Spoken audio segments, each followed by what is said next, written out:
All right, welcome to Dave's Cooking Show, and for you today we have the Magic School Bus.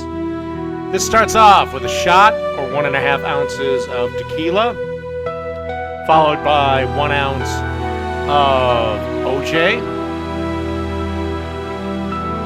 followed by 1 ounce of Triple Sec. Triple Sec is a liqueur basically available in any decently sized liquor store. And then 1 ounce of cranberry juice, but I decided to go with a berry blend juice. It's a combination of strawberries, blueberry, and blackberry juice. Put that in there.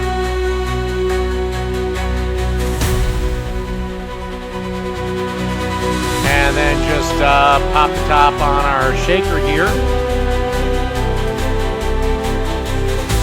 Then shake the living hell out of it for about 15 seconds. Get a glass filled with ice and pour it in. And that's the Magic School Bus. Done.